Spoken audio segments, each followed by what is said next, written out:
and we can hear you loud and clear, Anna. Now, did you want to start the night out with questions, or did you want to talk first? Well, I just wanted to bring everybody's attention to a couple of things. There's been a major international shift that everybody needs to be aware of. All 54 nations of Africa have formed a union, and they have condemned the genocide in Gaza in no uncertain terms. They've called out the UN, and they have presented a united front, completely, absolutely, and irrevocably opposed in the most strenuous terms to the Israeli occupation and genocide against the Palestinian people. And now Israel has 1 billion Africans that are boycotting all Israeli business, that have closed all embassies of Israel in Africa. And it's going to be a showdown. There is absolutely no doubt. And as most of you may know or remember or recall, when all of this started and the Israelis boycotted and carpet bombed Gaza, we came out and we condemned it. We stood with Algeria, which was at that point the only nation in the United Nations with guts enough to call it for what it was, carpet bombing, worse than anything that happened in the Second World War when they firebombed Dresden, and condemned it. Algeria was the only one. Well, now all 54 of the African nations have stood up and said no. And speaking through Burkina Faso's President Traore, there is absolutely no doubt that the line in the sand has drawn, and Israel is either going to stop its bad behavior and start living like a quote-unquote civilized nation, and accepting the fact of the Palestinian people and their rights to live there, or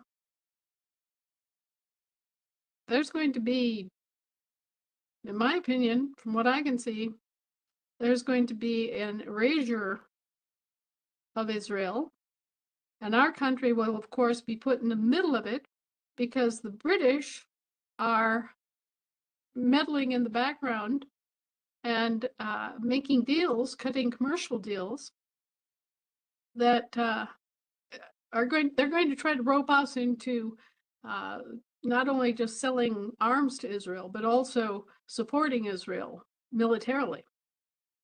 And that is something that we must never do, something that we cannot do, because if we do, then we become criminals too. And this is the business that I addressed a long time ago. People ask me, well, why did you do all this? It comes down to this, folks. If you don't do everything that you can to oppose crime, you become a criminal. You become an accomplice to it. And so when you become aware of treasonous activity, no matter how long ago that treason occurred, you must oppose it. You must report it. You must act upon it. You have to do whatever you can to stop it. Okay, and that's what we're doing here. Is we're reporting treason that occurred a long time ago, and we're seeking to correct it. So we're acting in opposition to crime, and we are acting and fulfilling our duty to oppose crime.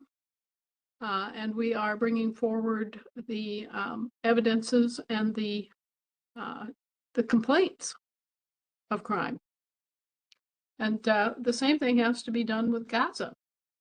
We have to do everything that we can to oppose it without committing crime ourselves. I mean, it's one of those situations where, we can't murder Netanyahu because murder is a crime, right?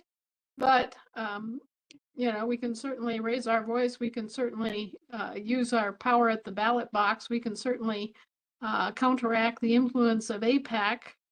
We can organize,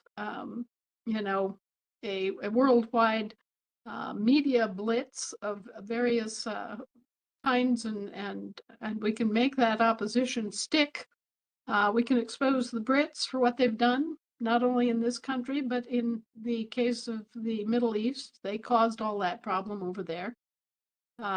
So this is going to be a big deal, folks, and there's no doubt about it. You all know how chummy Mr. Trump has been with Netanyahu, how they plan to make a West Sinai Canal to replace a lot of the traffic that goes through the Suez Canal.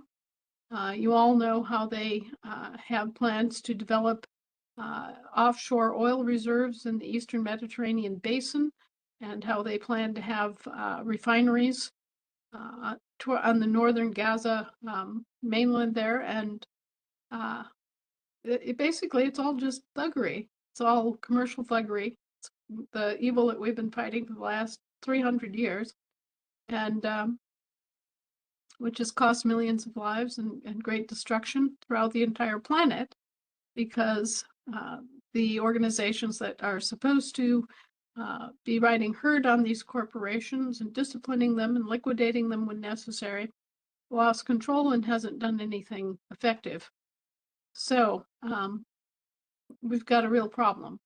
And I mean, we, in terms of the entire planet, has a crisis of moral conscience and a choice, which was laid out very explicitly by President Traore, who observed very correctly that you either oppose it or you're a criminal. As long as murder is a crime, genocide is a crime. And if you don't oppose genocide, if you don't oppose the people who are committing genocide, then you're a criminal. And just as we opposed the Nazi regime that was genociding Jews and homosexuals and people of the Slavic nations, we are called to oppose Israel for its genocide of the Palestinians. And it's really that simple. And he also calls out Israel and says in the course of his remarks at the UN that just because you were genocided doesn't give you a license to genocide others. You know, being a victim doesn't mean that you get to victimize others. Being the victim of crime should mean that you don't victimize others because you have sympathy for people and because you realize what's right and wrong. Unfortunately, instead, the Israelis took the opposite message and let their fear over better sense, and have created a criminal state in the Mideast that really isn't going to be tolerated. Now, I'm just warning you all, because you can expect that Britain will try to use its financial and political and other abilities to influence American politics and American political leaders to get involved. And we cannot get involved because we will be criminals. If we support Netanyahu, if we don't stand up and say no, then we become accomplices to genocide. And that is something we can never do. So be aware what's happening. Be aware that all 54 nations of Africa have said no. They've drawn a line in the sand. They've told Israel. They've kicked Israel out of Africa. And they are taking action to politically and economically isolate Israel and to draw worldwide attention to the plight of the people of Gaza, who've been denied humanitarian aid and who are dying as a result not only of Israeli attacks, but Israeli neglect. So it's ugly. It's exceedingly ugly, and we all need to be aware.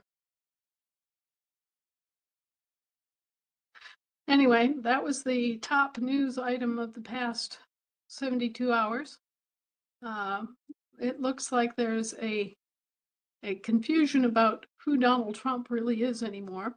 They have so many body doubles out playing the part of Donald Trump that nobody, they're actually having to fingerprint all the various body doubles to figure out who the real Donald Trump is. And it's getting to be very bizarre out there, folks.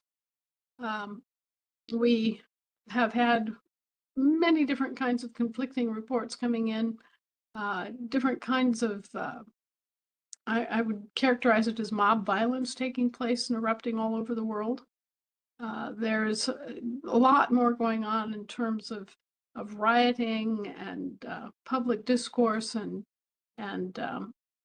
different kinds of actions that are being taking place all over the world. You know, it doesn't matter where you look, but you're not seeing it at all in the mainstream press in this country. You're seeing, reports of a big snowstorm in Chicago. You're not seeing what's going on in terms of international news at all. And that's really disgraceful, and it's discomforting to me, because if you don't know what's going on in the rest of the world, how can you possibly make good decisions? How can you know the issues? You know, you actually have to go out on the internet and you have to search for information and news. You have to look and plug into news sources outside of this country in order to find out, because they're not covering it. They're not telling you that there are gigantic riots in other countries, in France and Germany. They're not telling you that Washington, D.C. is basically boarded up. They are not telling you that there's a farmers' rebellion in Denmark that is among the most serious social upheavals that Denmark has seen in 200 years. They're just not giving you the news. And so they're keeping us sitting here fat, dumb, and happy, right? Or maybe not happy, but fat and dumb, while all this other stuff is taking place all over the world that we're unaware of. So I would encourage you to go online and start poking around and seeing what else is out there in terms of news, so that you're not left behind. You cannot rely on the mainstream media of this country at all. And the alternative media in this country is iffy also, because they get blown off course and led astray and get hungry for financial support and get bought off to a certain degree. And so you can't always depend on alternative news here either. One of the other things that kind of caught my attention is that after being arrested with the January 6th protesters and railroaded through one of the phony courts, Stuart Rhodes has recovered and is putting the Oath Keepers back together. So that is at least some ray of earnest occupational action going on to hopefully bring the people that are honest and who are concerned about real law and real justice back into an organizational format where they can have an influence on how things are done in this country going forward. Anyway, I'm not sure that Stuart Rhodes learned a whole lot from his incarceration. He certainly didn't listen to me or any of the people that we sent to the January 6th lawyers. And so I don't know if the jurisdictional issues have become clear in their minds or not. But I do know that people that are centered on maintaining the Constitution are better than people who aren't. And I do know that those people who are aware of the issues are more likely to do the right thing. So let's wish the oath breakers, or oath keepers, I should say, let's wish for the oath keepers instead of the oath breakers to succeed. Other than that, we've been getting a lot of chatter, a lot of flack from many different sources. Many are saying that this is the quote unquote end game, and that the QF system is going to come online and everything is going to be so nice, and there'll be central bank digital currencies that'll be released into your bank accounts directly, because they've all been magically transformed into FedNow bank accounts without your knowledge or consent, so that the government now is able to peer into absolutely every transaction you make and to connect anything that you buy using a credit card. A bank issued credit card can now be tracked so that they can see whether you bought a box of tea or whatever, what brand you use for toilet paper. The surveillance state has made its move by converting your accounts. Your bank accounts are no longer in private banks, and they're no longer private. They are being fed directly through the government Federal Reserve System. And the account transactions are all being managed on the Federal Reserve rails. They call this communication system. So basically, the Federal Reserve should be outlawed. It should be gone. The bankers responsible for it should be arrested because they've operated a system of blood money, as our book Blood Money explains, and they've actually been supporting their currency. The Federal Reserve note has been based on the enslavement and indentured servitude of Americans and the taking title to our land and property rights and mortgaging our land and our homes for us to pay the bills of the government that they are supposedly providing for us without our knowledge or permission. So the Federal Reserve needs to be taken out and down, not glorified and given a free rein to do whatever it likes with our private bank accounts. And those who are responsible for all of this, who are sitting in Washington, D.C., and going through all of this political gerrymandering and all of this political using the poor as a tool to get attention for their political fights and pork barreling. They all should be ashamed. They should all be arrested. They should all be just taken and re-educated as to who they are, what the limits of their position are, and they should not be allowed to just continue on like this. But if you're looking for Donald Trump to be the man to deliver you from this, you would be sadly disappointed because, as I've told everyone before, he's working for the British Crown and he doesn't have much of a choice about what he does, including where he puts his emphasis and where he spends his hours, because he's an employee, literally, of the British Crown. He's the president of the United States of America Incorporated, okay, a British Crown corporation. So if you're expecting Donald Trump to be your savior, look again. They're following through on their contract to close the borders and undertake these deportations and things of that nature, because that's clearly within their contract and they can clearly get paid for doing it. But in terms of it being the salvation that people are asking for and wanting and needing, no, you're going to have to stand up on your own 2 feet, take back responsibility for your own government, get far more deeply involved in your state assemblies, and bring your state assemblies forward to actually function as they're meant to function, complete with their own militia, their own international business assembly, and their own active court system.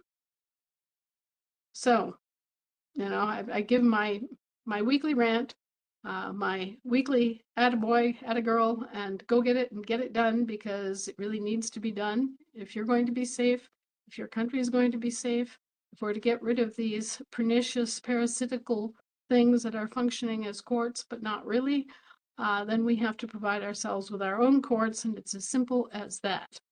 So, buck up and get moving, and be aware of what's going on in the world around you. Okay, let's go. Questions? All right, you kind of touched on the first question already. Could you please explain a little bit more about the 120-day requirement for government shutdown? When did the 120 days start, and when should we expect it to end? And will the GFG accounts and AFD be open prior to this end date? Okay. It began in September. It will end in January, early February. I think February 7th comes to mind. Anyway, it's a 120-day period, basically 4 months. And this happens every time that one of the major components, one of the two major federal corporations has a bankruptcy. And they stage them out so that one goes at this time and another one goes at a different time, so that they're not both shut down at the same time. And right now we're going through the final Chapter 7 involuntary bankruptcy of the United States Incorporated, which operated the municipal government. So we can look for that throughout the fall, September, October, November, December, sometime in January, or as late as the first week in February, because along with that, there are some final notices and a bunch of different things that can happen that might take a little more time here or there to provide notice or take in a settlement claim that wasn't included before, that sort of thing. We're getting a whole bunch of people telling us, oh, well, you can't have settlement without permission from this entire very huge, complex bunch of bureaucrats stamping papers and giving secret codes and doing all of this stuff. Well, I guess my feeling about that is that we know where the money is, we know how it got there, we know it's ours, we have the proof that it's ours, and we're just not going to be too bothered about bureaucrats anymore. You know, it's great that there were all these different safeguards that were put in place. It's great that there were all these bureaucrats who spent their lives, you know, basically overseeing a crime that they didn't realize was a crime. But it is a crime and it has been committed. And now, you know, whatever authority or duty that could have been assumed by those bureaucrats needs to be rethought. Because when you start out with a crime, you end up with a crime. When you start out with fraud, you end up with fraud. And so, you know, claiming that you have a valid authority and that you have to sign off on this, that, and the other thing, and blah, blah, when the whole underlying situation is nothing but theft and fraud, that you just need to rethink that. The bank is making a lot of progress. I'm very proud of the people who've been working so hard on this. But it's complicated in that a whole bunch of different kinds of banks and financial institutions have to interact. And the best way I can think of to describe it is that we're building a traffic circle. You know, one of those crazy things where you come in and you go around and then you get off at your particular exit on the circle. Well, we need that in order to be able to properly deal with and route the flow of transactions from gold and silver, which, you know, and understand that gold is international and silver is domestic currency. And then we have the prosperity accounts and the prepaid credit that we have to manage from that. And then we also have the prosperity accounts that are related to the harmony dollar, where we're actually have a dollar that is pegged against all world currencies. And so it's really a lot more complex than you might think in terms of routing all this stuff and having all these different transactional systems able to talk to each other, all without compromising the security of any of them.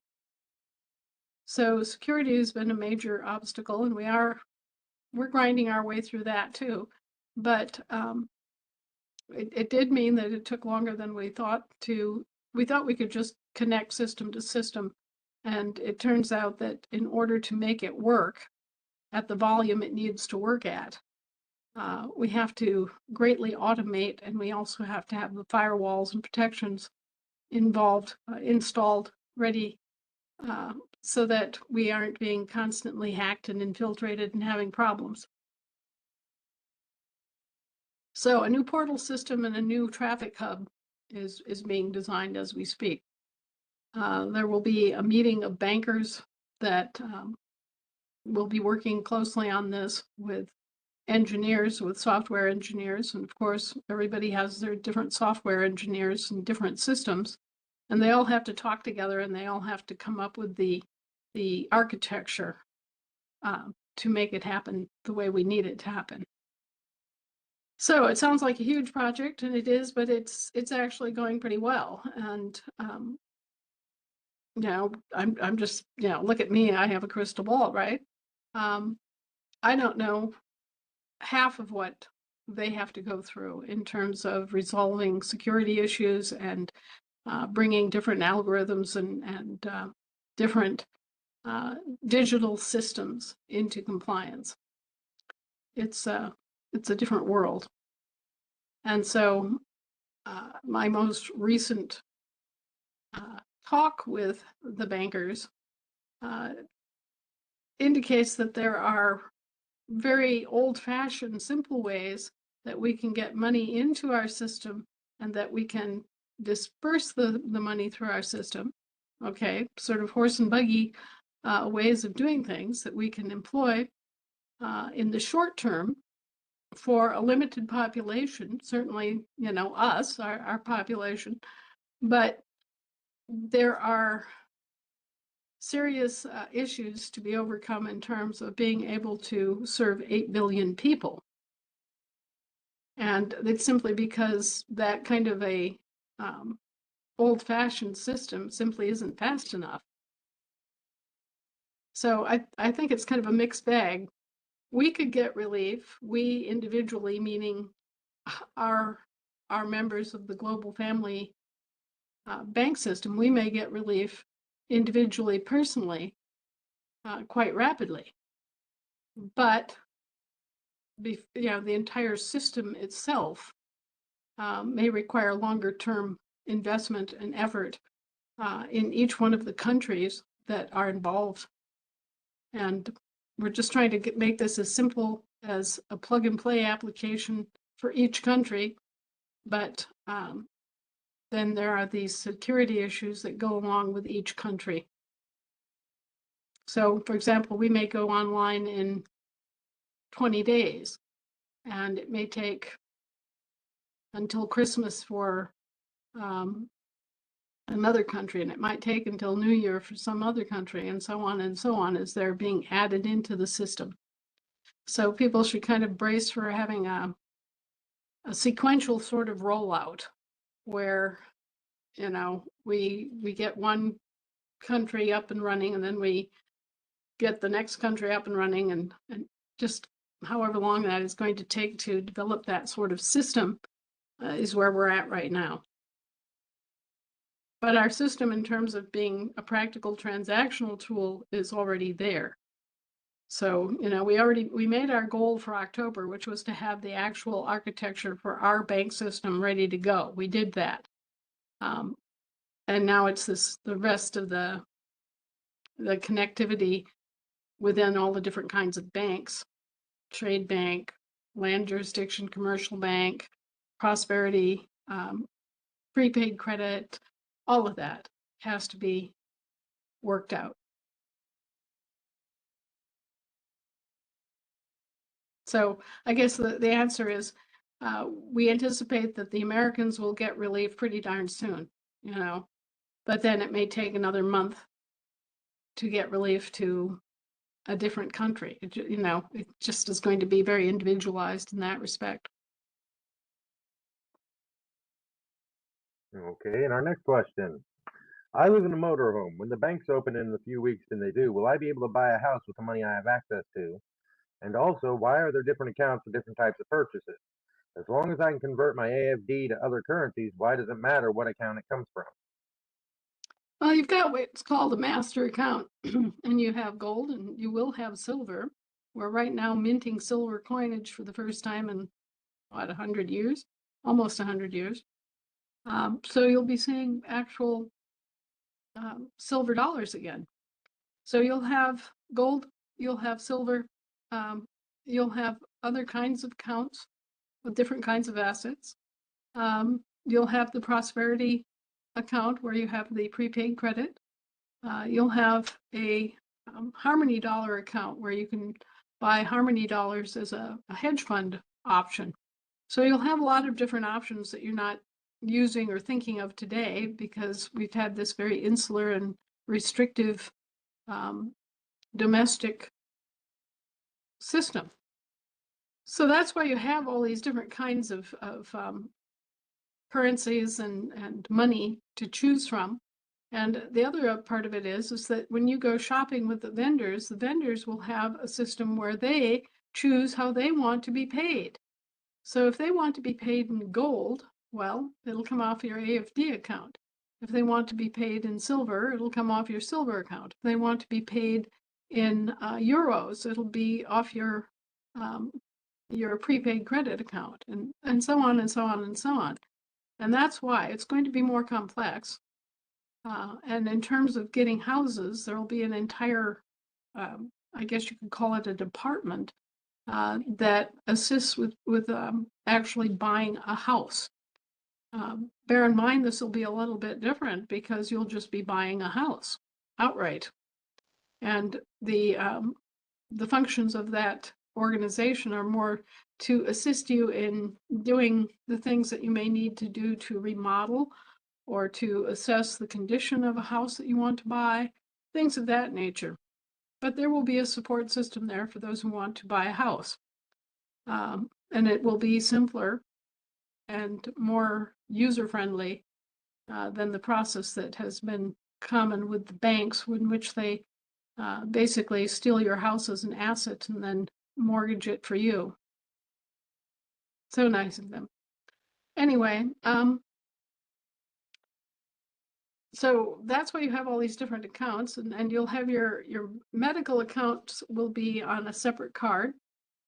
That really isn't that odd. It helps you keep track of what your medical expenses are, and kind of creates a little separate account for you, and keeps those expenses sort of separated so that you can have a running analysis of what you're spending for your medical care. And it will make it easier to administer it to all the hospitals. Sort of similar to a Medicare card or, one of these other program cards, like you have your Blue Cross Blue Shield, or you've got your Humana card, or, whatever. This will be your payment card for medical expenses, and you won't have to keep that in the general slush of all the other different things that you may buy or do.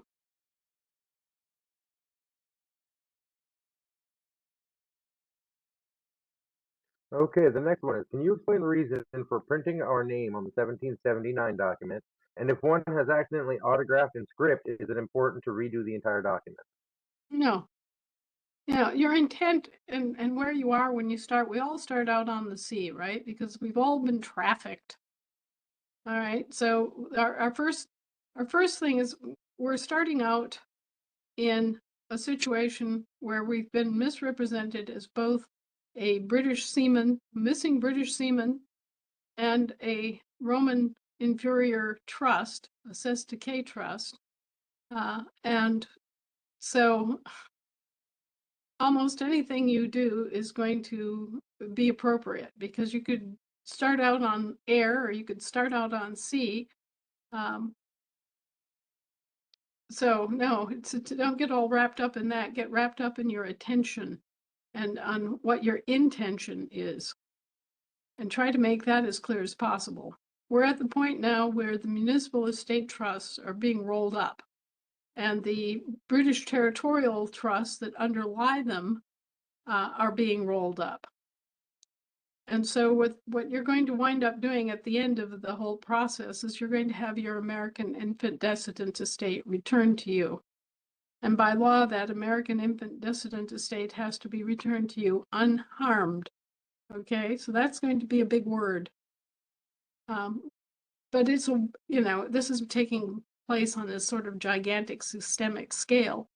And it's going to take a while yet before the Roman municipal trusts are settled. It's going to take a few more months until that bankruptcy settled.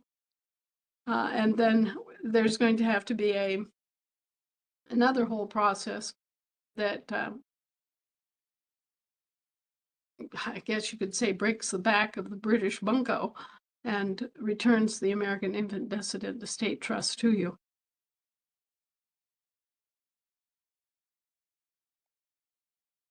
Okay, here's about four people's questions all rolled into the same question. In light of the recent vote of the House in the shutdown of the government, is this a smokescreen since the alleged shutdown is to last 120 days? And what does this mean again in the light of the House voting to end the shutdown?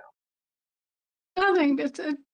It's because they can kind of limp along on USA Incorporated funds during the shutdown, the bankruptcy shutdown of the United States Incorporated.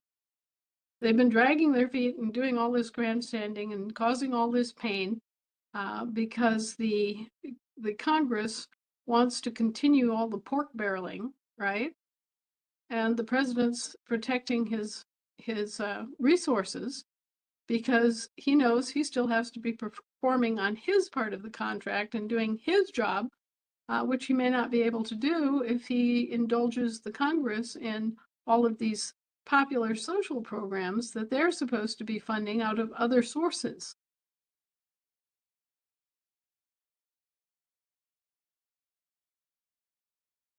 Well, like I said, a bunch of people asked about that. The next question: if there is no more pontiff, no owner of corporate risk, how are the corporations continuing to operate?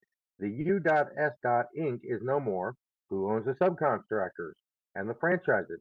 Assuming the U.S. A. Inc. is without funds. Well, they've got all these different corporations that have similar names. They even have E pluribus unum, the United States of America. And that's a corporation now. It's not just a saying. They've even incorporated that. And so they incorporate all these legal fiction entities, and they rat hole assets and apportion things out to all these different entities so that they can keep up the appearance of being in full operation even when they're in the middle of a Chapter 7 involuntary bankruptcy. So, it's very confusing. It's meant to be confusing. They've been doing this for a long time and they've been getting away with it. And so they've developed ways and means of putting out an appearance or having, emergency slush funds and other little tricks of the trade to give the appearance that the government is operating normally when it's not. I mean, what just happened with the SNAP and EBT and SSI benefits is just totally classic and perfect. The USA president is standing on his little war chest and holding back all the money that he's purloined out of the people. And the United States Congress is sitting there without a penny to its name at the moment because they're kind of shut down and they're trying to force him to give them money so that they can appropriate it for these other programs, right? Well, the same thing happens when the USA Inc. goes bankrupt. The same exact sort of thing. It's a playoff, a collusion, a quid pro quo between the corporations. And that's why they get so mad at each other when one party isn't playing according to the established script. Here's Donald Trump, he's doing his own thing. He's closing the borders, he's deporting all these immigrants, he's cracking down on crime in the major cities. These are all things that are in his contract that he can actually get money for. Okay, so he's in make money mode. And here comes the US Inc. Congress, more or less forcing him to pay for all sorts of things that are not in his bailiwick. So, what can I tell you? Business as usual in Washington, D.C., crooked as a dog's hind leg. And don't believe anything that you see and only half of what you've got your nose shoved into. It's really very, very duplicitous. And it is not something that you can just look at and know that it's an apparent truth and know that you're dealing with one parent corporation or the other right out of the box, because you're going to have to research it and look it up before you're going to know.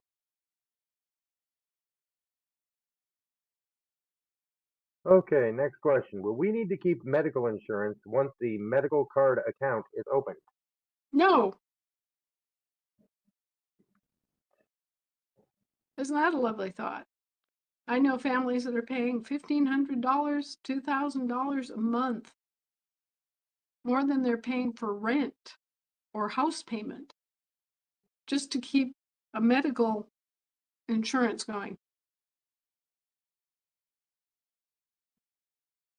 Next question is, since Donald Trump has been convicted in world court, why are we even addressing him, and why is he even still doing anything? Because the United States is not a member of the World Court.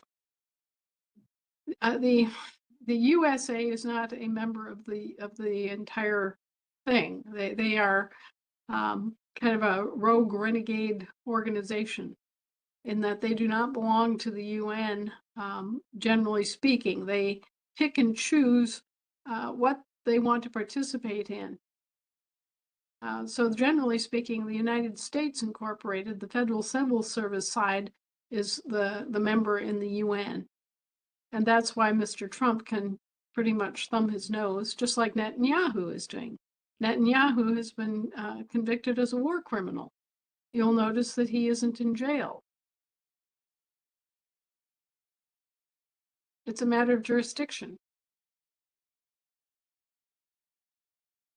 Okay, for the next one, when will the Federal Reserve and central banks be closed down? When will the court systems, IRS, and the three-letter agencies be permanently shut down? What will happen to the two bankrupt corps, Brits and municipal, after they go through bankruptcy? Will they just start another corporation and do it all over again, or will they go to jail? Well, they're trying to do that. They're trying to, just boot up more corporations. Mr. Trump's latest effort that we know of is the United States of America Limited, an LLC in London. A bunch of American billionaires of the Palantir and Microsoft and the guys of that ilk, the billionaires, all got together and ginned up a new company in London calling itself the United States of America LLC. Well, I don't, sooner or later it's going to hit home to them that we all know what they're doing and that they can't just get away with this. But until it comes home to them in a very forceful manner, I guess that they're just going to continue to try to scam their way to the top.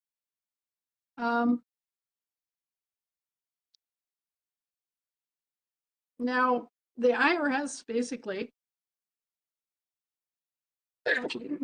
pardon me, was legalized as a internal issue, a private contract between federal employees and the federal corporation. Okay, it's basically an illegal payroll tax, a kickback tax, but it was a private deal. And so they could get away and impose it on their own employees. That's why they're always tooting about the, the unlimited right to contract. You can contract yourself into all sorts of situations that you wouldn't know about or want to be part of. And that's the sad truth of it, that they've set this up so that if you're a federal employee, either military or federal civil service, you have to pay this tax on your payroll, which is basically an act of enslavement and peonage. That's why it's illegal. If somebody is taxing your labor and taking your earnings from your labor, what are they doing? They're subjecting you to peonage, which is indentured servitude, where you're having to give back a portion of what you earn to your master, right? Or it's slavery, where you're being taxed 100% on your earnings. And that's, if you want to look at it in terms of implementation of indentured servitude or in slavery, there you have it. And so the IRS is an illegal entity engaged in illegal activities And they've been misaddressing Americans who are, as we've seen, tax prepaid and exempt from levy. So they've been carrying out illegal activities all along. They've been carrying out illegal acts that result in peonage and enslavement of government employees. And they have been then extending all this out into the general public by misaddressing Americans and impersonating them and bringing them into these phony courts and railroading us through their process, right? So the IRS and the Internal Revenue Service have already been basically gutted, and more of those employees are being let go over time. They're kind of wrapping up and getting ready to exit stage left. So you can count on the IRS being out of your life.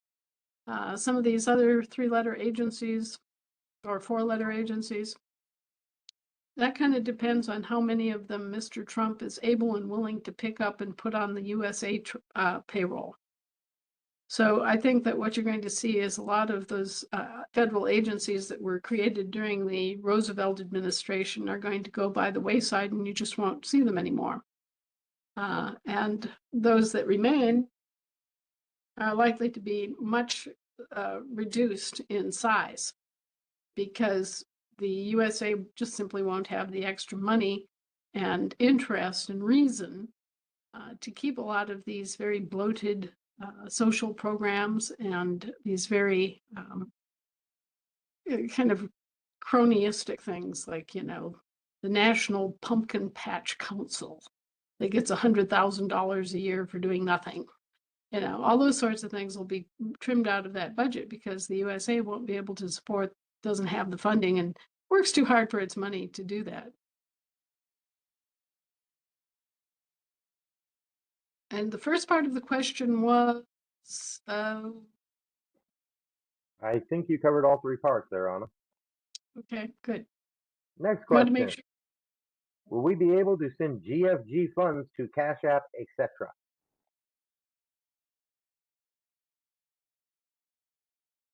Well,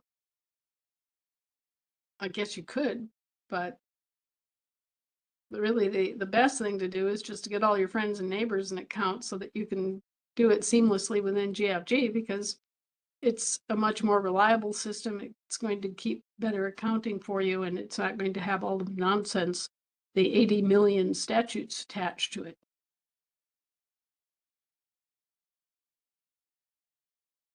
Okay. Next question. Is there a new process to obtain our assets via the indemnity bond process?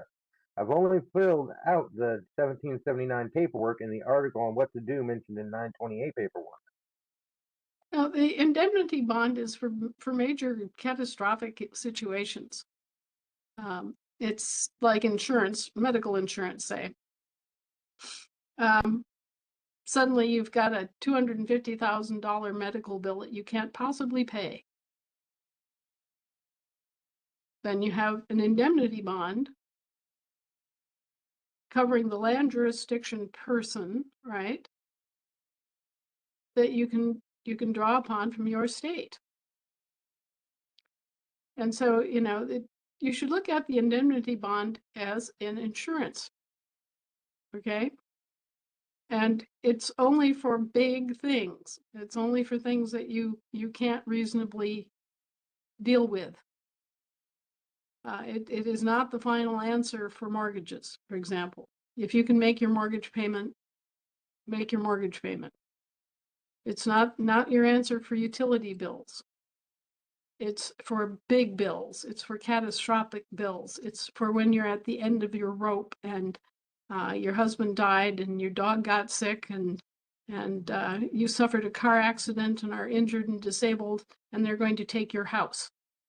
Okay, it's for those when the shit hits the fan moments of life. Okay, that's when the indemnity bond, it's appropriate to hit the indemnity bond.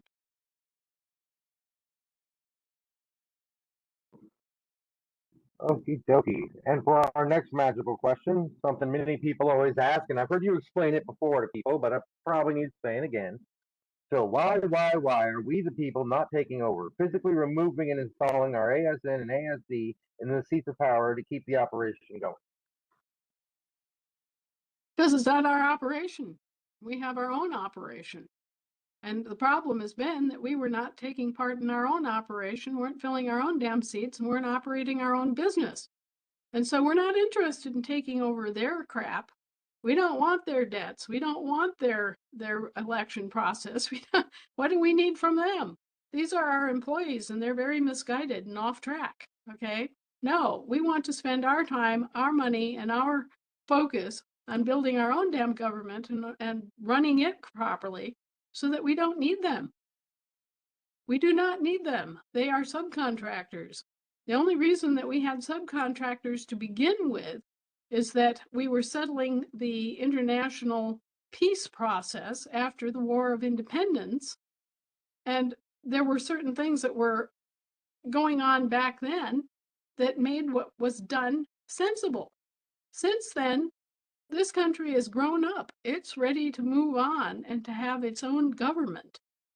And we are that government. So we're not going to waste any energy to speak of trying to take over Donald Trump's corporation, for example.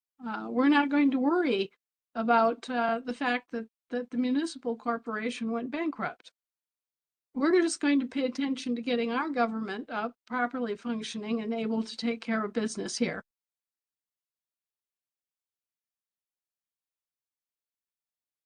Say, those are our subcontractors. Put yourself in this position. Okay, you hired a company to come mow your lawn and trim your hedges. And you hired another company to come in once a week and haul the garbage out. Okay, great. It's their business how they do this. They get to choose their own tools, buy their own tools, maintain their own tools, maintain their vehicles, maintain their personnel, all of that. They get to do all of that work. And from your side of it, all you have to do is pay them for hauling the garbage once a month, pay them for mowing the lawn and sweeping up the leaves in the fall, raking the leaves and doing the hedges and blah, blah, blah, whatever you contracted with them as services, okay? Now what happens? You're going along huckety-butt. ABC Lawn Care is taking care of everything, and Freddie's fast removal system is taking care of the garbage removal, and everything's happy. And then what happens? Well, ABC's owner dies in a tragic car wreck, and suddenly the company is out of business. Oh my, what do you do? Well, you've got a choice, honey. You can either get out there and mow your own lawn, or you can hire another company to come in and do it. You can hire another subcontractor. Those are your choices. Oh, or you could just let your lawn grow up and, take over the neighborhood. So you got three choices. And so you're going along and you decide, well, I'm going to mow my own lawn for a while, and I just won't hire a new subcontractor for a while, and I'm healthy enough and I've got a lawnmower and blah blah blah. So I just decide to do that myself for a while.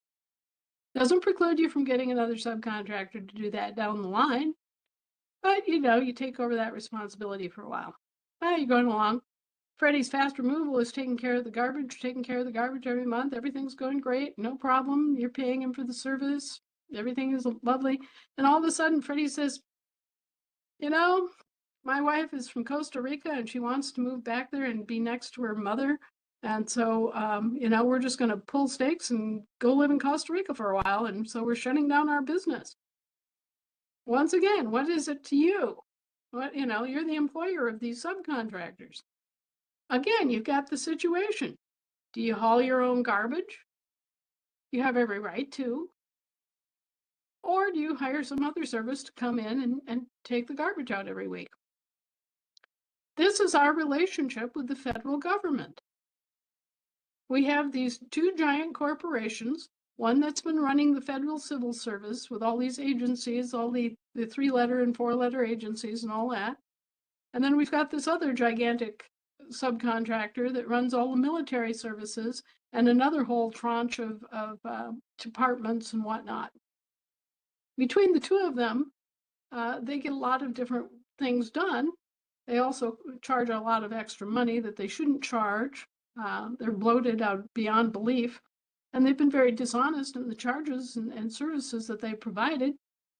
So you've got a couple of corrupt giant service providers. What happens when they go bankrupt? You're still in the same position. You're still the employer.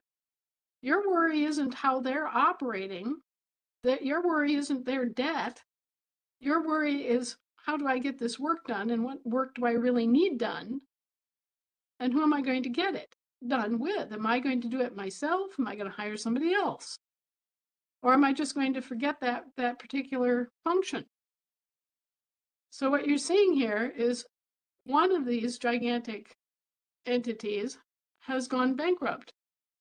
And so suddenly you're finding that, well, they're going to shut down US aid, or they're going to shut down the IRS, or they're going to shut down, half of FEMA, and they're going to shut down, part of the BATF, or, they're going to go through this whole process of reorganizing who does what, and what different services are going to continue to be part of the roster and what services will be gone. But you, as the employer, what your concern is, am I getting bang for my buck? Am I getting the things that I need done? Am I getting it done at a reasonable cost? Am I going to give the contract to this company or that company? Okay, you've got a completely different position. You've got a completely different set of concerns about this. And they're a step removed from the operations of these subcontractors because, as I pointed out, they get to choose how they get their job done. They get to choose who they're going to hire. They get to choose who they're going to fire. They get to choose, what kind of equipment they're going to buy. They get to choose their uniforms or not. They get to choose all sorts of different things about how they get their contract accomplished. But at the end of the day, they still have to do the work. They still have to meet your expectations, and you still have to pay them. So think of yourself as the general contractor here with a whole bunch of subcontractors. You got electricians, you got plumbers, you got roofing specialists, you've got guys that do nothing but boiler work. You've got guys who do nothing but tile. You got all these different subcontractors. It's your job to figure out what you need and who you're going to hire to do it, and then evaluate their work and pay them. You're the employer. And, another thing, you're the one that is supposed to be ordering and telling them what to do. It comes as such a great surprise to the state assemblies to realize that you're the guys that are supposed to be telling the state legislatures what your priorities are and what you want done and how you want it done. They're not supposed to be running the show. They have a whole lot of latitude about who they hire and who they fire and how they get their work accomplished, but you're the one that's supposed to be defining what their work is. You're supposed to be telling them, yeah, we want more attention placed on the condition of our bridges. We're concerned that our bridges have not had any maintenance or stress tests or evaluation in 45 years, and it's time that we got a crack unit of bridge engineers out there really taking a good look at all of our public bridge infrastructure. That's your job. That's not the state legislature's job. The state legislature's job is to receive the assignment. Oh, okay, well, we need to get out there and look at all the bridges. Okay, so we're going to put out a bill, and we're going to hire some crack engineers, and we're going to set up an office here, and we're going to get it done. That's their job. Your job is to tell them you want it done. And that's the way this whole thing is supposed to be structured out. But it hasn't been working that way because guess what? You went on vacation in 1861 and haven't been heard from since. This is what this is all about. Bringing your functions online. Having you make decisions about who you hire and for what. Have you evaluating their performance. You're the ones that are paying for all this. You should be taking an active part in determining what they do, how much of it they do, when they do it, and to some extent how they do it. You know, just think about it as a person who's hiring people to do specialty things. Do you just hire a plumber and say, oh, well, I want you to plumb my house, and there you go. You just do it however you want and charge me whatever you want to charge me, and I'm not going to make any decisions about it. You're going to be in charge of the whole thing first to last, and give me the bill afterward. Is that how it works in the real world? No, no, no, no, no, baby. You've got 100,000 different questions you're going to have to answer. What kind of heating system do you want? How do you want the plumbing to be laid out? Do you want a central column? Do you want a dishwasher? Do you want garbage disposal? How many sinks do you want? What kind of sinks do you want? Should it be a pedestal sink, or do you want cabinetry? Do you want it to be all made of PEX, or do you want standard old black iron, or do you want copper tubing, or what kind of flow volume do you want? What kind of toilet do you want, madam?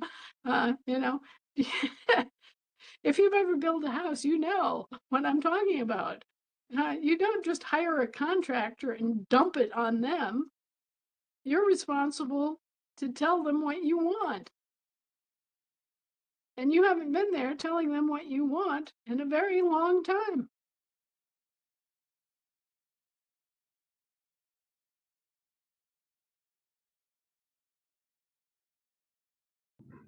Okay, and one thing as a contractor, some clients do like to just dump everything on you and say, make this happen with no information, and it never turns out how they want it, no matter how good a job you do. Right. Just a little. And so, to an extent, we didn't know what was going on. But what's happened is that we handed over the keys to our subcontractors, and they've run with them. They've done whatever they thought was best within the context of what was happening at the moment. And oftentimes they just defined what was best according to what was best for them. But if you're not there as the employer keeping a watch on them, you got to kind of own that. You have to sit back and go, well, we shouldn't have just been dead asleep at the wheel. So yeah, some of this we're going to have to eat. Some of it we're going to have to admit that, yeah, well, we should have been there. Yeah, we should have woken up. We should have seen that. We didn't. But that doesn't mean that there's really no excuse for them not telling their employers what was going on, right? I mean, it would be like, what can I even compare it to? Right in the middle of a big construction project, the husband dies and nobody talks to the wife about the construction project. Okay? It doesn't make any sense what they did. They didn't come to the American public and say, okay, here's where we're at.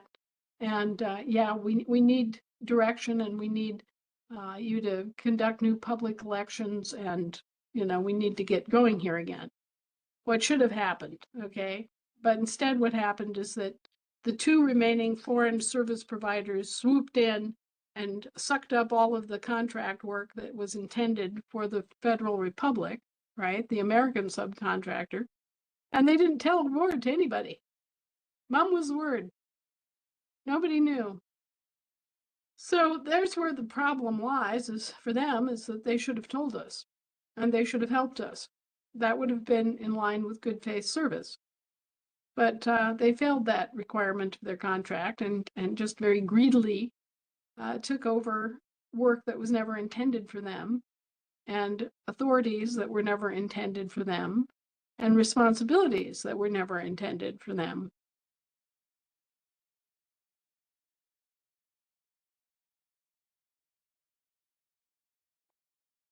Okay, so the next question. Dear Grandma, you seem to be picking that title up pretty regularly. Is it going to be possible to receive funds for Christmas? I sure as hell hope so. I'm so tired of grinding away and people wanting this to be done. And I surely do hope so, yes. Okay, next.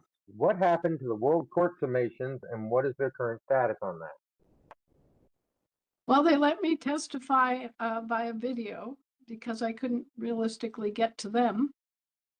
We have different people. We have live people that are on standby in Geneva. We have live people in New York.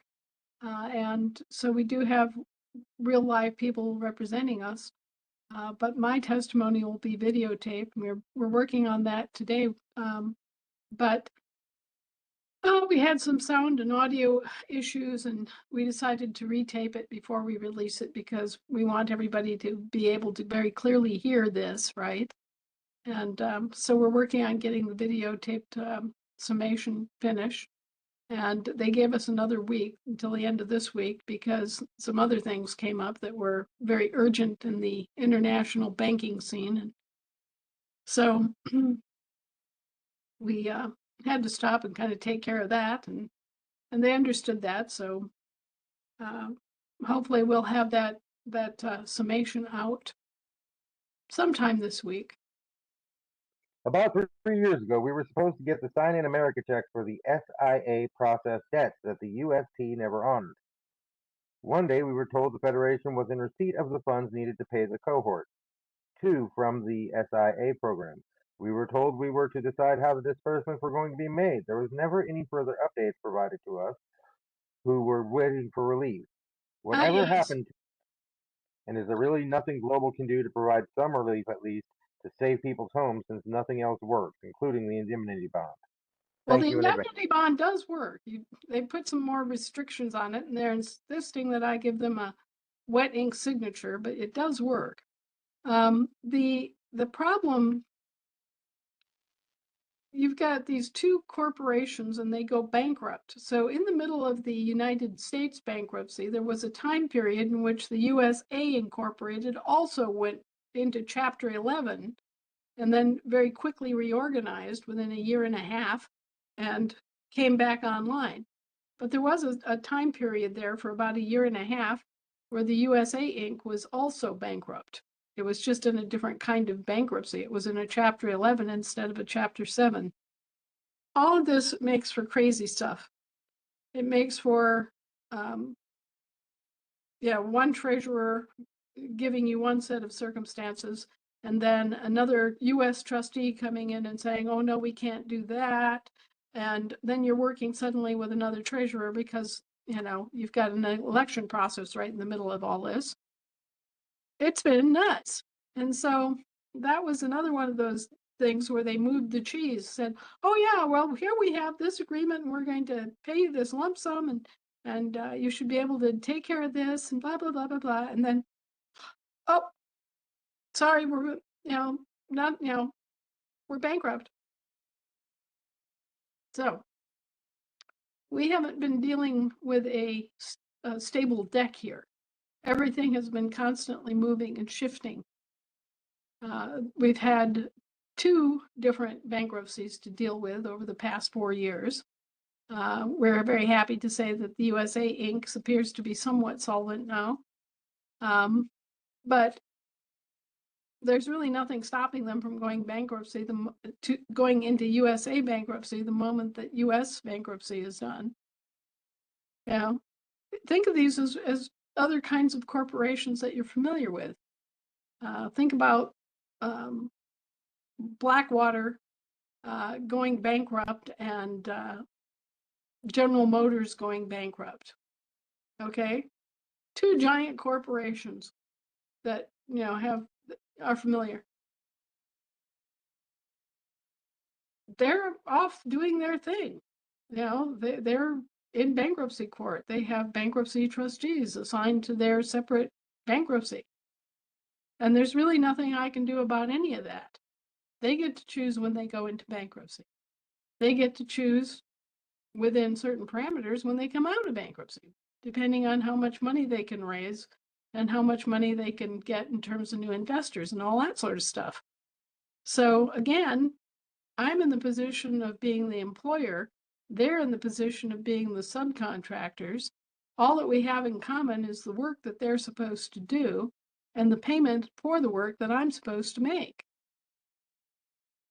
So a lot of the time when I'm working, trying to get these things straightened out, I'm given one set of information and then boom, all of a sudden it comes down from on high that, oh, well, we're entering chapter 11. I'm really looking forward to a time when we have control of our own government, we're doing our own thing, and we know what's going on all the time. That would be really good. And really, this country is big enough, old enough, and well established enough, so there's no reason that we have to go through this. Okay, next question is one about banking with letters I don't know, so I hope you're in the know. What about CAFR accounts? Will those come to the assembly? TFAR. Well, there are all sorts of different accounts. Rooster. Yeah, there are all sorts of different accounts that have been set up by the different bank services and bank the central banks. Okay, so we've got this kind of account.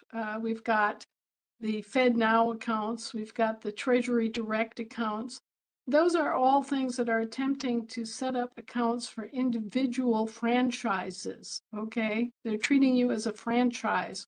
And so they're giving you an account in their corporate banking system. And they all have different acronyms for this. And it depends on whether you're a federal civil service employee, if you're a military retiree, whatever. There are different bank accounts they're using and setting this up this way. It's pretty unlikely that they can get away with this, to really be honest with you, because all of this was done under terms of deceit. All this setting up these accounts and converting these accounts and making them part of the government infrastructure while keeping your personal name attached to it. It's another way that they have of seizing on your money and keeping control of your money and being able to tell you what you can and cannot spend your money on, and continuing this nanny state relationship where, yeah, you've got your own little separate account now, but you can't really spend your money or do what you want with it. We're going to continue to watch everything you do. You're going to be surveilled. You won't have your privacy, your financial privacy. And this is the only way we're willing to settle our debt to you. We're going to, give you an account, and then we're going to control the account. Does that sound right to you? Does it sound right to you that all of the private accounts and all of the private banks and all of the states of America were converted without your knowledge into FedNow accounts? Or are we dealing with yet another rinky-dink fraud scheme that is, it's actually set up to force central bank digital currencies down your throat, just like they shoved the legal tender currency down your throat in 1913. Now they're going to try to do the CBDC digital currencies, and suddenly you'll wake up one morning and you'll have a FedNow account, and it will be operating under the Federal Reserve, and it'll be going directly into the government accounting system and cycling through. And they will be able to restrict your access to your account. They will define what kind of currency is in your account. You won't have a choice. You won't be able to use cash. You won't be able to use silver or gold. All you'll be able to get out of that account is CBDC. You see, it's monopolistic, control junkie, circumstantial coercion going on, where they're just arbitrarily creating these bank accounts and running them under your name, but they're controlling the assets and they're determining what is going to be contained in those accounts. so that you don't have any control over your economics or your destiny or anything else. You're at the mercy of these central banks like the Federal Reserve, telling you what you're going to have and what you're going to use as money and what access you have to that account and everything. They're just arbitrarily trying to take over and monopolize banking services worldwide, and they're trying to keep control of assets that don't belong to them.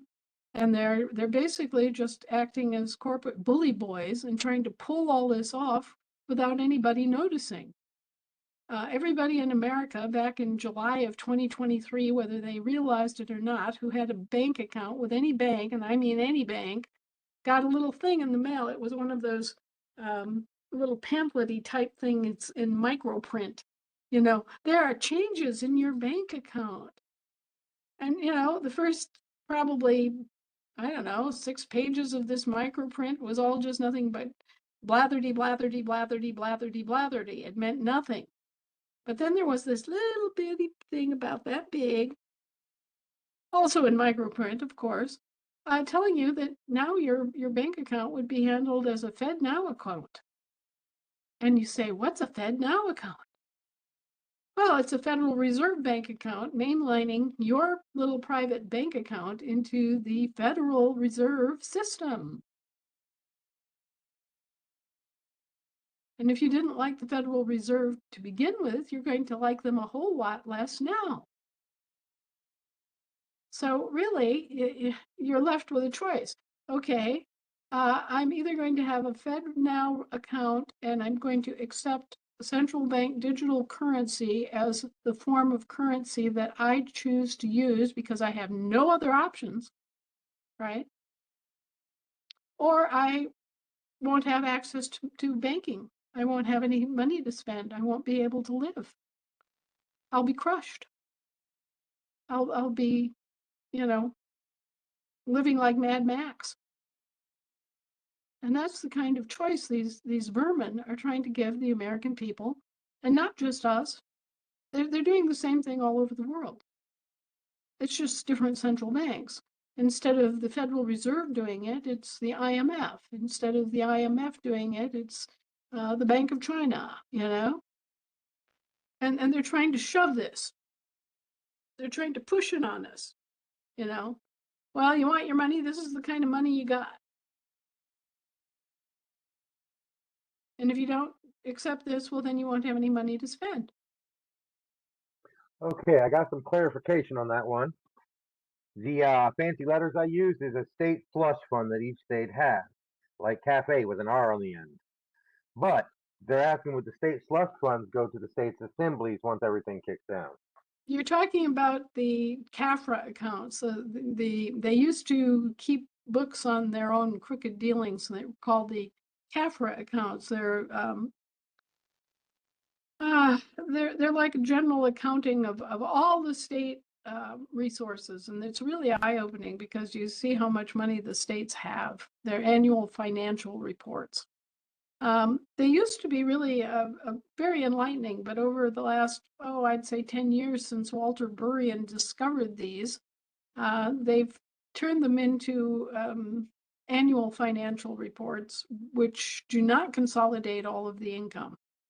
And so when you go down that rabbit hole, you wind up with a generalized annual report for the state organization, and then you have all these other separate annual financial reports that you have to dig through on your own for like the university system and for the mental health trust fund and for, all this other stuff in order to get any kind of vision of how much money is coming into the state or being generated by the state as investment money. So that's another whole bailiwick. And I have not seen any real movement on that yet. What the states are operating on is that kind of annual financial report generated money, both the internally invested and the externally invested funds. But, you got this gigantic pile of assets and fraud and craziness at the federal level, right? And you got two federal corporations that are just about as bad, equally bad And they're both gigantic, huge, fraud-infested, nasty, convoluted things. And then at the state level, you've got more of the same. It's just at the state level, it's slightly different organization to it. I don't see anything, and I'm not aware of anything that would give you access to CAFRA account funds.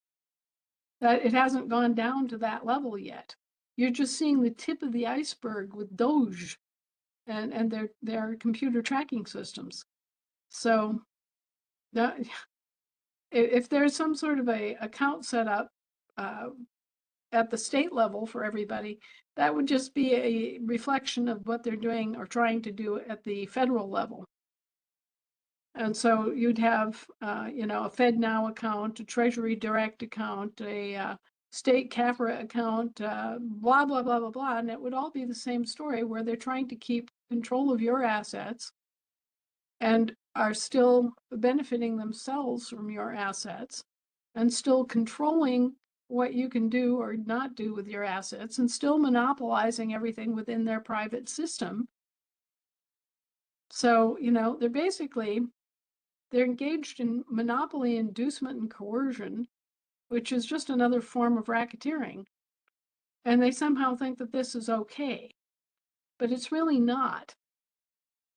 The only entities that have the real right to issue currencies are not banks, not private banks, but lawful governments. So the only ones that can really issue a national currency are the lawful governments that charter actual banks, and then through the banks and the mint system, issue the currency. And a number of things happen when you get out of this privatization and monopolization of the banking system, which is what's wrong, which is what's gone on here, is they monopolize the banking system, they monopolize the transfer system, and they exerted a pernicious control on the currencies and on the form of banking that you could access. Okay?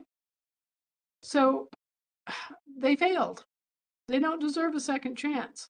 They didn't deserve a first chance, to tell you the truth. But they were given this big chance, and they ran the country and the currency and everything else into the ground, and they siphoned money and embezzled and created all this fraud. They don't deserve another chance. They deserve a good swift kick in the butt. And then we as a people get to have our lawful government, we get to issue our own currency, and we get to charter our own bank. And one of the things that happens when you do that is, number one, you get to keep the seigniorage.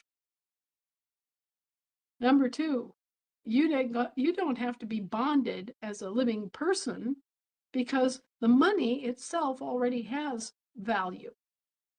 So the away goes the bonding system, away goes the blood money system. Nobody has any attachment to your labor, okay? So you're free again, okay? Number three, you don't have a mortgage because guess what? You didn't borrow against your house to pay public debt. So all that's gone. Oh, and by the way, you may have remembered that you're a member of your local electrical cooperative. Well, where are your dividends?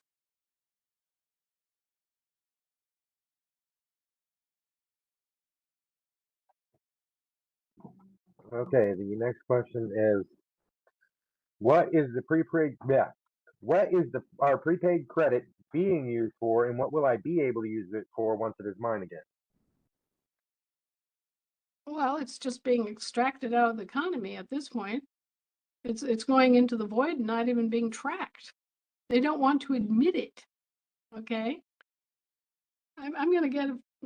I'm going to do a little scenario where people actually can get this through their heads. I don't know if I'm so brilliant or everybody else is so dumb, but we're going to do this, and we're going to actually sit down in a video type or cartoon type scenario and show you literally how you earn prepaid credit out of every transaction that you participate in using Federal Reserve notes. A note is an IOU. It is not payment for anything, okay? It's an IOU, just like your kid brother would give you if he borrowed $10 from you. All right. So what happens? Think about this, folks. You go into a store and you want to buy some fancy soap. So you give the clerk $10 IOU and they give you the soap. Guess what?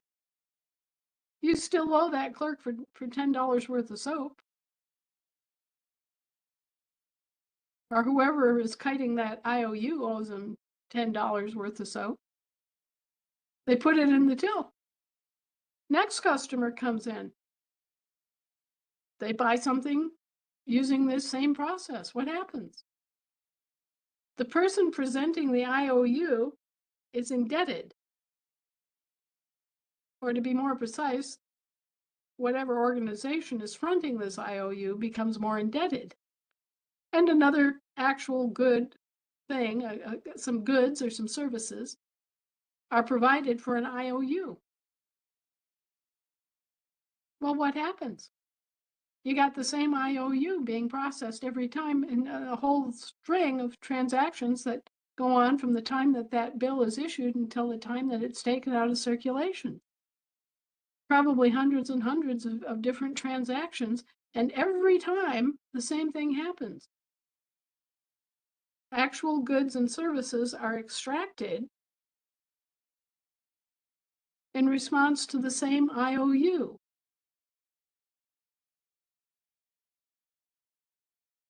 So the IOU is what? It's debt. And all the goods and services are what? Credit of equal value. You bring the ledger together and what happens? Oof, there's no debt. There's no credit. It's a zero-sum transaction. But what these yahoos have been doing is they haven't been keeping track of all the credit building up on your side every time that same note gets presented. All they're counting as debt is the one time that they issue the note. And that's bad enough because they don't bring the two sides together. They don't balance the books. And so here you are, and you've got this debt due to the IOU, right? That's now what, $37 trillion?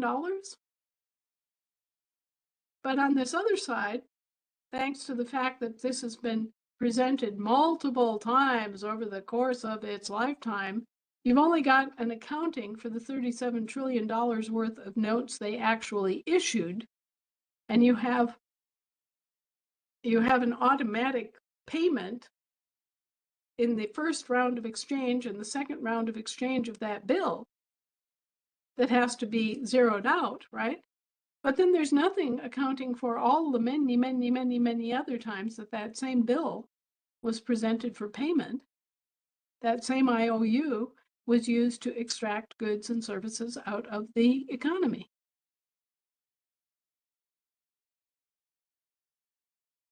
So there's no debt.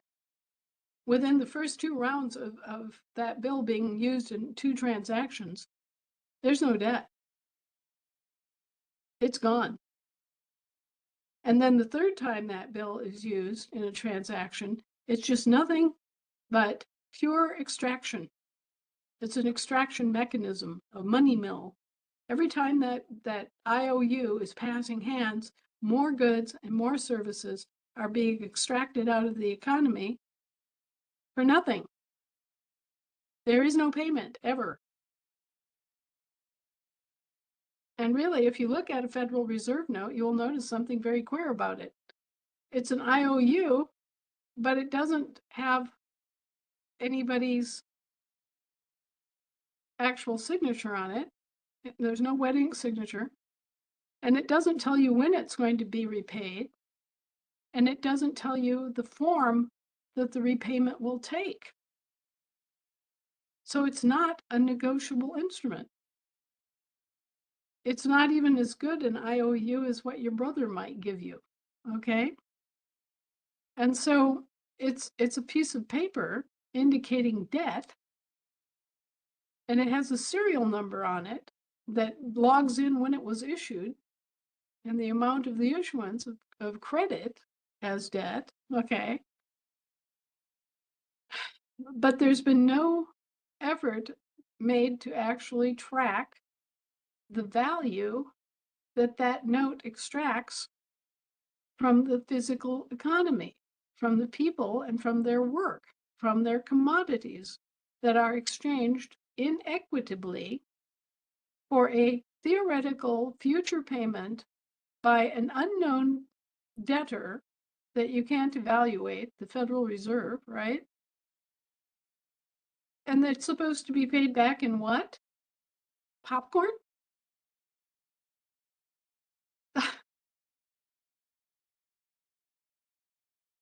Could they at least pay me back in liquor? That'll be useful. You know, once you start really looking at this and looking at the transactions that go on and seeing how it works, and it's the same way when they just add, you know, digits to their ledger and create quote unquote money of account.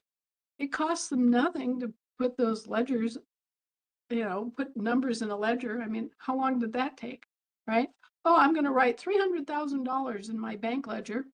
And it's all money of account, which means it's all fiat, just, you know, and I'm going to take that as a liability on my bank. That's going to be an IOU owed by my bank, right?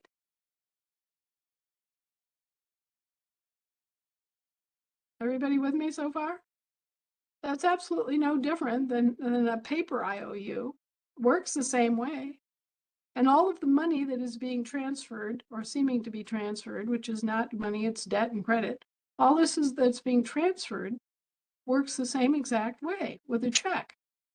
So, you know, what happens? What's a check? A check is an IOU against a bank liability.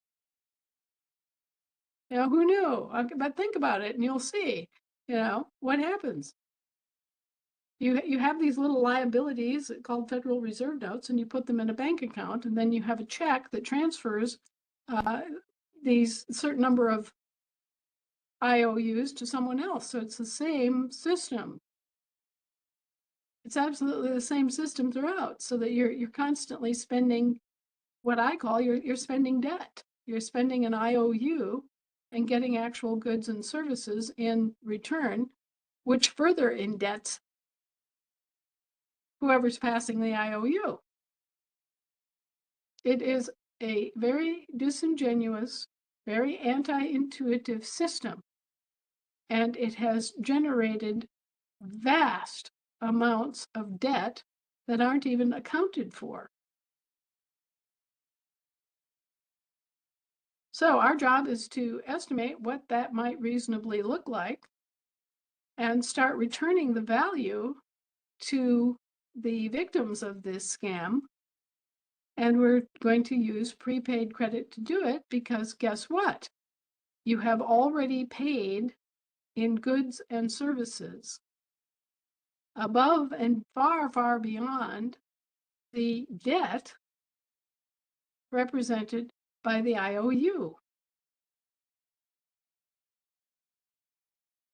That results in a credit to you. I'll have to do some sort of a graphic or some sort of a little cartoon or something so that people really understand this. But it isn't that hard to understand if you sit down and think about what's actually happening and understand that that Federal Reserve note that you're offering as payment is actually a debt, and it's actually an IOU for some sort of unknown, unstated payment in the future.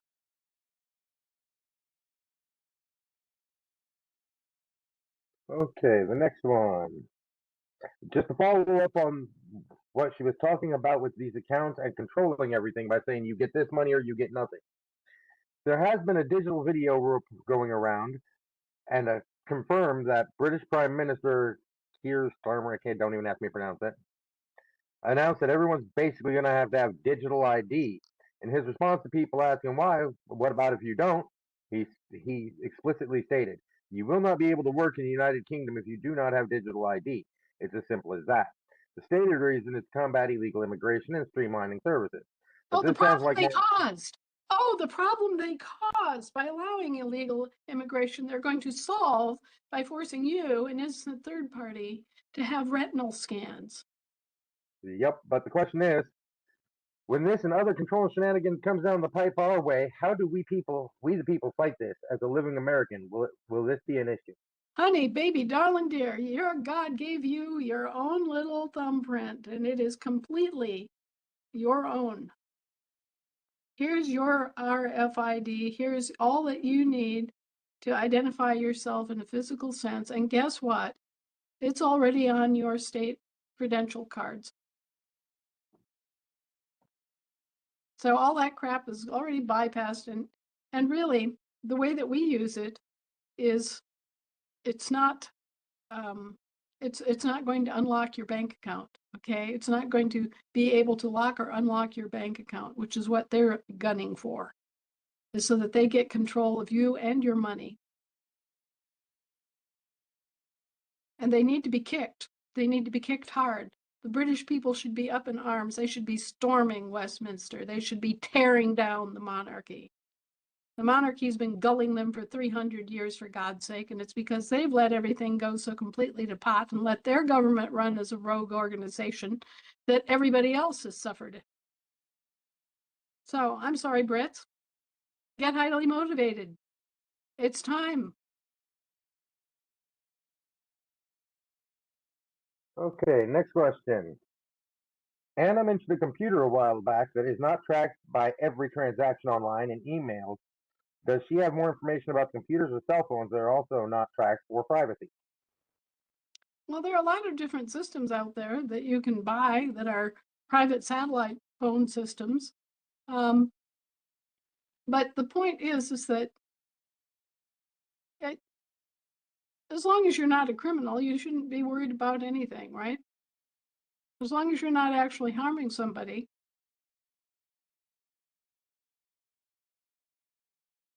So I understand concerns about privacy, folks, but the truth is they're going to snoop as long as you let them. They're going to snoop as long as they get paid for snooping. And they're going to excuse this in terms of your security. So they're basically infiltrating your life and destroying any semblance of privacy in your life, using the excuse that this is necessary for your security. And I wish you would just all remember what, and I have to paraphrase here, but basically Ben Franklin said that those who would give up their freedom for security deserved neither security nor freedom. And he was right. Privacy is a fundamental right, and that means privacy of your communications, privacy of your personal effects, your letters, your records, everything. And they've been trampling that for years. And they always say it's in pursuit of the money laundering and all the others, but they're the ones that are committing the money laundering. They're the biggest money launderers on earth. So, you've got criminals snooping up your shirt, and you've got all these other people that are trying to excuse this, and what you should be standing on is your right to privacy, which is guaranteed. You've already fought that fight. All you have to do is enforce it. So, I think a good part of this is getting control of the purse strings, getting in control of the governmental functions, telling them clearly what you want and what you don't want, making it clear that you're the employer and they're the employee. And once that basic relationship gets acknowledged and reestablished, then things will go a lot better.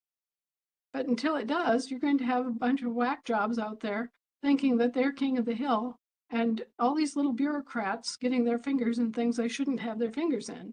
And you're going to have to fight these fights on a constant basis until you absolutely put your foot down and say no. I mean, one of the refreshing things about Traore's speech to the UN was that he was so completely emphatic and absolute. No bullshit, no bureaucracy, no excuses. Well, we have to take that same sort of attitude towards some of these encroachments on our privacy and on our money and on our basic identity. We have suffered a national level identity theft for 160 years. The Brits have been in here commandeering us for 160 years. And the fact that they did it under color of law and conditions of fraud and criminality needs to be brought forward, which is what we're doing now. You know, it's the same with all this other stuff. Their monopolized transfer system, their monopolized banking system, their demand for legal tender. When did they get the right to impose legal tender laws on us? They don't have any such authority. Okay, folks, wake up. Birdie's singing. We're here. We have a situation where we have criminals and criminality that has infested our government to such an extent that the people who are committing the crimes don't even realize that they're committing crimes.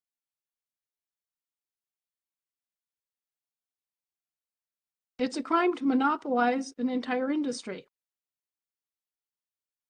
It's a crime to force legal tender laws on free people.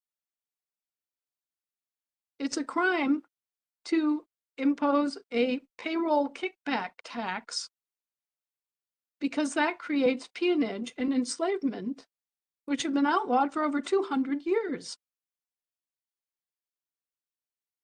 The military draft is a crime. It's called illegal conscription or press ganging in the case of the Navy.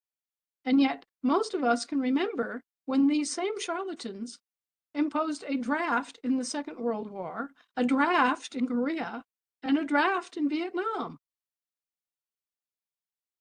Operating illegally as hell. Wake up! The British Crown is the problem. The British governments, in sum total, are the rogue elements that have created all of these messes and all of this carnage and all of this cheating and all of this impropriety. And sure, they've been helped along the way by certain Americans like the Rockefellers and certain Europeans like the Rothschilds. So what you got? You got crime. You got crime in high places, just like the Bible called it. Okay, so what do? Well, we start where we're at. And we do it because we know that if we don't oppose it, then we become part of the problem. We become criminals ourselves. We become liable as accomplices. So we have a lot that is pushing us too.